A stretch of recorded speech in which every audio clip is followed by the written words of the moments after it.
¿Cómo ha evolucionado la vida en la Tierra? El árbol de la vida. El árbol de la vida representa las relaciones de parentesco entre los organismos vivos y sus ancestros extintos, como un árbol genealógico, formado por una gran diversidad de formas de vida y que incluye a todos los organismos que viven o han vivido en nuestro planeta, incluida tú. ¿Cómo se generó esta biodiversidad? El último antepasado común de todos los seres vivos habitó el océano poco después de la formación de la Tierra. Primero se originaron biomoléculas autorreplicantes y que darían origen a las primeras células. Los descendientes de estas células son las bacterias y las arqueas, denominados procariotas. Los procariotas se caracterizan por no tener el ADN encapsulado en un núcleo. De la unión de dos células procariotas, una de ellas una arquea y la otra una bacteria capaz de respirar oxígeno, nacieron las células eucarióticas, más complejas y con su ADN contenido en un núcleo. Este es el tipo de células que forman tu organismo. Algunas de estas células generaban su propio alimento gracias a la luz o energía química mediante fotosíntesis o quimiosíntesis, por eso las llamamos autotróficas. Otras dependían de materia orgánica para vivir. Son las células heterotróficas. Uno de los pasos evolutivos clave fue la invención de la multicelularidad, colectivos de células que colaboraban para sobrevivir. Los organismos multicelulares desarrollaron estructuras complejas, con tejidos y órganos desempeñando distintas funciones, lo que con el tiempo fue dando lugar a mucha de la biodiversidad que ahora conocemos. Darwin representó estos cambios evolutivos no como una línea en una dirección que necesariamente represente progreso, sino como un árbol que se habría ido ramificando. Y desde entonces utilizamos esta metáfora para entender las relaciones evolutivas entre todos los organismos, tanto vivos como extintos. Más tarde Haeckel acuñó el término filogenia, es decir, la formación de ramas dentro de ese árbol evolutivo, y propuso las primeras grandes agrupaciones de organismos. Pero, ¿cómo se interpretan estos árboles? El árbol comienza en el pasado con el ancestro común de todas las especies y las hojas de este árbol son estos organismos. El punto en el que nace una rama se denomina nodo y representa la especie antecesora de todas las que se encuentran en esa rama. La visión clásica de Haeckel proponía tres ramas principales para el grupo de los eucariotas. Una que agrupaba el reino de las plantas con y sin flores y organismos menos conocidos como los helechos o los esfagnos. Otra gran rama agrupaba organismos muy diversos como protistas y hongos que hoy sabemos que son ramas independientes. Y finalmente, los animales, incluyendo organismos tan variopintos como estrellas de mar, medusas de peine, crustáceos, moluscos, lombrices de tierra o los elefantes. Algunos de ellos han llegado hasta nuestros días, pero los trilobites, dinosaurios, ammonites o neandertales se extinguieron y solo conocemos sus fósiles. Las ramas representan el grado de relación evolutiva entre organismos que comparten un ancestro común reciente y nos indican en qué momento esos organismos divergieron. Cuanto más largas, más tiempo hace que divergieron de su ancestro común. Pero, ¿cómo inferimos estas relaciones?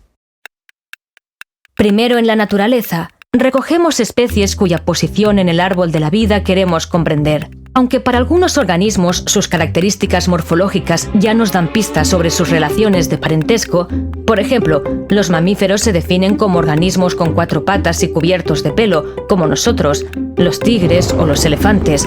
Para otros organismos, sus caracteres morfológicos no nos ayudan tanto. Para ello utilizamos métodos moleculares.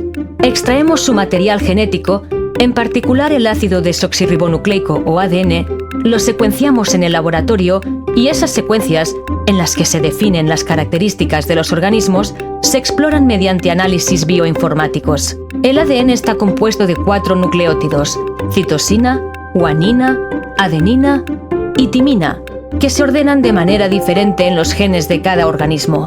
Así, la secuencia de ADN de un gen determinado de una mariposa tendrá una combinación única de estos nucleótidos, que será diferente de, por ejemplo, la secuencia de ADN de un alga o de un coral o de una lombriz. Estas secuencias serán más parecidas entre ellas cuanto más cercanos evolutivamente sean los organismos. Pero la historia evolutiva de cada gen es muy compleja, por lo que necesitamos estudiar muchos genes o todo el material genético, llamado genoma, para entender las relaciones evolutivas entre organismos. Estas relaciones a veces pueden cambiar dependiendo del gen que se estudie. En este ejemplo, para el gen A, las secuencias de mariposas y algas son más parecidas entre sí que las de corales y lombrices. Por tanto, inferiríamos que mariposas y algas son más cercanas evolutivamente, y lo mismo ocurriría con corales y lombrices. Y aunque todos compartirían un ancestro común, si comparamos la secuencia del gen B, las relaciones entre los mismos organismos serían diferentes, y comparando las secuencias del gen C, cambiaría el orden de las relaciones. Sin embargo, si combinamos en el análisis todos los genes, obtendríamos que el primer grupo que divergió fueron las algas, después los corales y por último mariposas y lombrices, tal y como pensamos hoy en día que ocurrió. A veces los genes de una misma especie cuentan historias diferentes debido a que han evolucionado de manera independiente. Por ejemplo, por las adaptaciones que han ido experimentando los organismos. Por eso, a día de hoy, sabemos que es tan importante estudiar los genomas completos de los organismos. Cada organismo contiene una enorme cantidad de información genética, imposible de comparar y analizar a simple vista. Por ejemplo, el ADN de tus células está formado por miles de millones de letras A, C, G, T, con las que se escriben más de 20.000 genes. Y por eso analizamos esta información mediante complejos modelos matemáticos y evolutivos.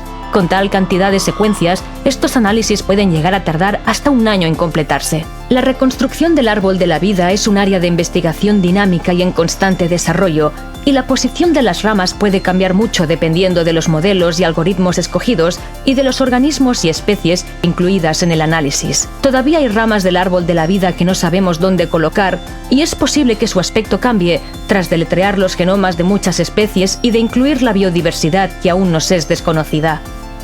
Gracias a nuevas metodologías para secuenciar fragmentos más largos del ADN y al descubrimiento de nuevos organismos, estamos dando grandes pasos para descifrar el árbol de la vida.